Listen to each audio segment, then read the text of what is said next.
CM Revanth Reddy విదేశీ పర్యటనకు court అనుమతి ఇచ్చింది. మరి ఆయన ఎన్ని రోజులు విదేశాల్లో ఉండబోతున్నారు? ఏ ఏ దేశాల్లో పర్యటించబోతున్నారు? పర్యటన లక్ష్యాలేంటి? ఆయన విదేశీ పర్యటనకు వెళ్లక ముందే వస్తున్న విమర్శలేంటి? ప్రతిపక్ష బీఆర్ఎస్ పార్టీ గతంలో ఇదే తరహా విమర్శలు చేసినా సీఎం జాగ్రత్త పడటంలో ఫెయిల్ అయ్యారా? అసెంబ్లీ సమావేశాల్లో మరోసారి సీఎం రేవంత్ రెడ్డి చిక్కుల్లో పడబోతున్నారా? ఆ వివరాలేంటో ఈ వీడియోలో చూసేద్దాం. సీఎం రేవంత్ రెడ్డి విదేశీ పర్యటనకు ఏసీబీ కోర్టు అనుమతి ఇచ్చింది. ఓటుకు నోటు కేసులో బెయిల్పై ఉన్న ఆయన పాస్పోర్ట్ కోర్టు స్వాధీనంలో ఉండటంతో రేవంత్ రెడ్డి కోర్టులో పిటిషన్ వేశారు. బెయిల్ కండిషన్లను సడలించి విదేశీ పర్యటనకు అనుమతి ఇవ్వాలని కోరారు. ₹1,00,000 షూరిటీ, విదేశాల్లో ఉండే అడ్రస్, కాంటాక్ట్ డీటెయిల్స్ ఇవ్వాలని పేర్కొన్న కోర్టు కండిషన్లతో కూడిన అనుమతి ఇచ్చింది.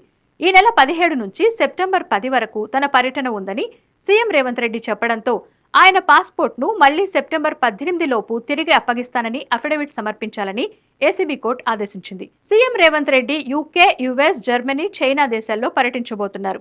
ఈ నెల 17 నుంచి సెప్టెంబర్ 10 వరకు ఆయన పర్యటన సాగనుంది. తెలంగాణను ప్రపంచ స్థాయి పెట్టుబడుల గమ్యస్థానంగా మార్చడం ఈ పర్యటన లక్ష్యమని ప్రభుత్వ వర్గాలు చెబుతున్నాయి. గ్లోబల్ కంపెనీల ప్రతినిధులు, పారిశ్రామికవేత్తలు, ప్రవాస భారతీయులను కలిసి రాష్ట్రంలో పెట్టుబడులు పెట్టాల్సిందిగా సీఎం కోరబోతున్నారు. హైదరాబాద్ ఫ్యూచర్ సిటీని అంతర్జాతీయ వేదికలపై ప్రమోట్ చేసి పెట్టుబడులను ఆకర్షించాలని రేవంత్ రెడ్డి భావిస్తున్నారు. అలాగే ఈ ఏడాది డిసెంబర్లో ఫ్యూచర్ సిటీలో జరగబోయే తెలంగాణ రైజింగ్ గ్లోబల్ సమ్మిట్ 2026కు వరల్డ్ టాప్ కంపెనీల సీఈఓలను సీఎం రేవంత్ రెడ్డి వ్యక్తిగతంగా కలిసి ఆహ్వానించబోతున్నారు. అయితే సీఎం రేవంత్ రెడ్డి దాదాపు 3 వారాల పాటు విదేశీ పర్యటనకు వెళ్లనుండడంతో ఆయనపై పలు విమర్శలొస్తున్నాయి.